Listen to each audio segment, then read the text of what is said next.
brought to you by Agilus Diagnostics. Health test की बात आती है तो मैं भरोसा करता हूँ India's largest diagnostics company Agilus diagnostics. खुद को टेस्ट करते रहो। अखिलेश यादव जी ने जो आपसे ही नॉमिनेशन के दिन कहा था कि वो एक भी बार नहीं आएंगे, तो मैंने कहा था हफ्ते भर में आना ही पड़ेगा, और उनको आना पड़ा 5वें दिन। सामाजिक कोई खानदानी परिवार है तो भारौल एक जमींदारी हुआ करती थी। उर्मिला यादव जी उनके पति वहाँ के जमींदार थे और जिला पंचायत अध्यक्ष रहे, एमएलए रहे, ब्लॉक प्रमुख रहे, जिला पंचायत सदस्य रहे। यहाँ पर अगर कोई 3 लौकी लेके बाजार में जा रहा है तो उसकी गुंडे 1 लौकी भी छुड़ा लेते थे। यहाँ तक यह हुआ है कि बच्चा स्कूल से जब तक नहीं आ जाता था तो माँ चिंतित रहती थी कि कहीं पकड़ तो नहीं हो गई है। तो क्या करहल का चुनाव एक बार फिर से दिलचस्प हो चला है? पिछली बार अखिलेश यादव जब लड़े थे तो उनके सामने थे एसपी सिंह बघेल। इस बार अखिलेश यादव के भतीजे हैं तेज प्रताप यादव और अनुजेश यादव उनके सामने हैं, लेकिन चुनाव प्रचार में इस बार एक बार फिर एसपी सिंह बघेल करहल में। सर, स्वागत है आपका। जी धन्यवाद। आपका चुनाव भी हम लोगों ने देखा और ये चुनाव भी हम लोग देख रहे हैं, तो क्या ये माना जाए कि ये चुनाव भी वैसा ही है जैसा था या फिर बदल गया है बहुत कुछ? हर चुनाव जीतने के लिए नहीं लड़ा जाता था, लेकिन उस समय वो मुख्यमंत्री के सो कॉल्ड प्रत्याशी थे और लगभग सपने देख ही रहे थे और लगभग बैठ ही चुके हैं, उतर रहे ही नहीं थे पहली बात तो 12 से।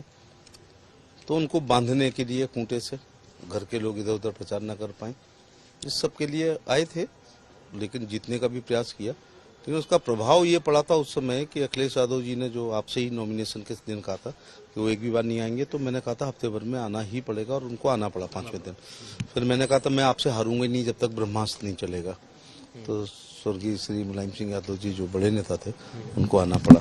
उनके ये कहा था उनके घर में 5 पूर्व एमपी हैं लेकिन कोई वोट नहीं मांगेगा, तो मैंने कहा 5 को मांगना पड़ेगा, और 5 1 सेकंड के लिए भी कहीं नहीं गए। अगर ये 5 लोग 5 सभा रोज, केवल 5 सभा करते तो 25 रोज करते, तो 20 दिन में 500 करते, तो ये 1000-2000 की सीटें सब जीत जाते।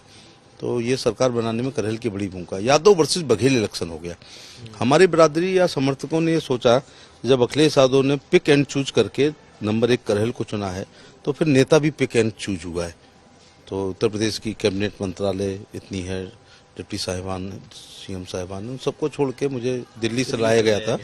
तो ये इसको हम लोगों ने एक एहसान और सम्मान और गौरव माना था, तो उसमें 3-4% वोट बढ़ा। लेकिन सर, इस बार का क्या है? इस बार का प्रत्याशी जो है उनको सारी डिप्लोमेसी पता है, लड़ने का तरीका पता है, उनके लड़ने का तरीका पता है। दूसरा, जहां भारतीय जनता पार्टी नहीं पहुंच पा रही है तो वहां उनकी जात और उनके रिश्तेदार भी अपना बस्ता लगाएंगे और हमारे बस्ते को मजबूती के साथ पकड़ेंगे। तो जो हाई पोल का यहाँ एक रिकॉर्ड भी आप निकलवा लो कि मैं और अखिलेश यादव जी लड़े थे तो समाजवादी पार्टी के 20 से ऊपर बूथ 90% हुए थे। अब आपको सरकार हमारी थी, वो एक बृहद विषय है, लेकिन जेन्युइन नहीं होता है। एक गांव था जिसमें 98% पोलिंग हुई थी, वो जेन्युइन वोट नहीं होता। कुछ लोग रेल में होते हैं पोलिंग वाले दिन, कुछ जेल में होते हैं, कुछ विदेश में होते हैं, कुछ अस्पताल में होते हैं, कुछ बंदूक का लाइसेंस बना रखा है इसलिए सिक्योरिटी गार्ड कर रहे हैं, खुद सीआरपी, बीएसएफ, आईटीबीपी में है, खुद मास्टर हैं जो बाहर हैं। वो वोट जेन्युइन नहीं था। तो यहाँ पर बोगस वोट को रोकना चाहिए। उसमें अनुजेश यादव एक बड़ी भूमिका निभा सकते हैं, क्योंकि इस इलाके का अगर सामाजिक कोई खानदानी परिवार है तो भारौल एक जमींदारी हुआ करती थी। उर्मिला यादव जी उनके पति वहाँ के जमींदार थे और जिला पंचायत अध्यक्ष रहे, एमएलए रहे, ब्लॉक प्रमुख रहे, जिला पंचायत सदस्य रहे। तो इन लोगों ने समाज की सेवा की है और उनके पास एक मजबूत आदमी प्रत्येक गांव में है जो इस समय समाजवादी पार्टी का हाई पोल नहीं करने देगा और बोगस वोटिंग नहीं करने देगा। लगता है ये चैलेंज है समाजवादी पार्टी के लिए, और यही आपके लिए, बीजेपी के लिए फायदेमंद भी है कि आप चुनाव लड़ लेंगे यहाँ पर?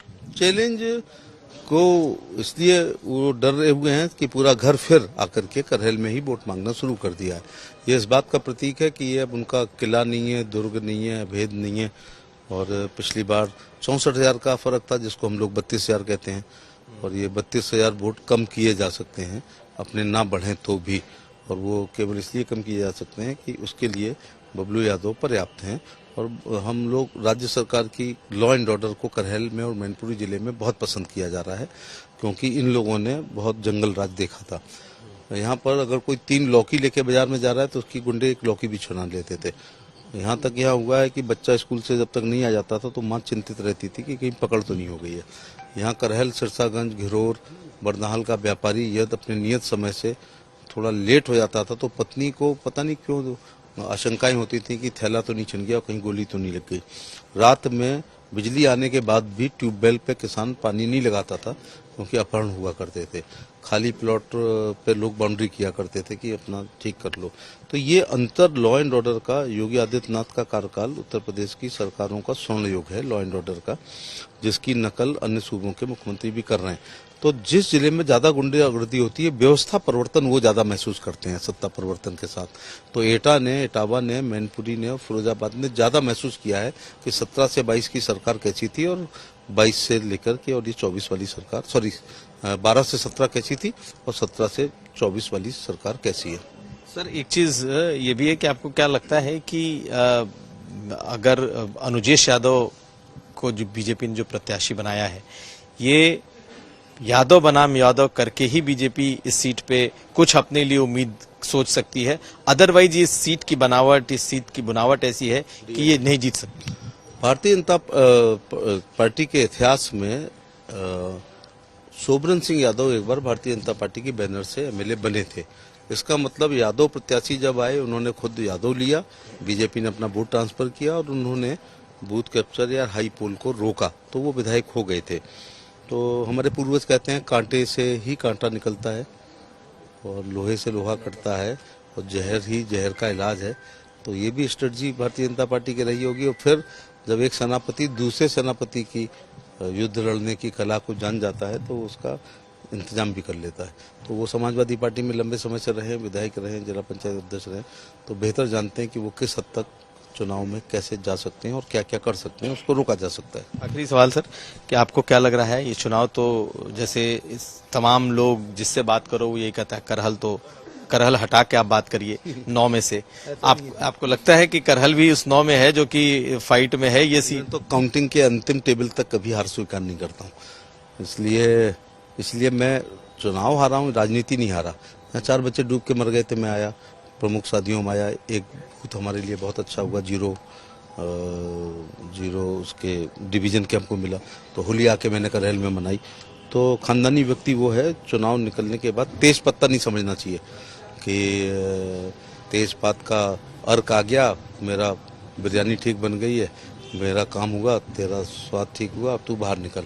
तो मैं करहल से अपने रिश्ते रखता हूँ और वो अपना कल्याणकारी योजनाओं को लेकर लाभार्थियों को और दिल्ली की योजनाओं को, राज्य की योजनाओं को, मुख्यमंत्री के लॉ एंड ऑर्डर को, बूथ अध्यक्ष से लेकर जिला अध्यक्ष की परिश्रम की पराकाष्ठा से निकले हुए पसीने से कमल खिलाने की कोशिश करेंगे। बहुत शुक्रिया सर बात करने के लिए। तो हमारे साथ थे एसपी सिंह बघेल, केंद्रीय मंत्री हैं और करहल से चुनाव भी लड़ चुके हैं। कहना है कि इस बार का चुनाव आसान नहीं है और एक कांटे से कांटा निकालने की बीजेपी की रणनीति है। यूपी तक के लिए कुमार अभिषेक।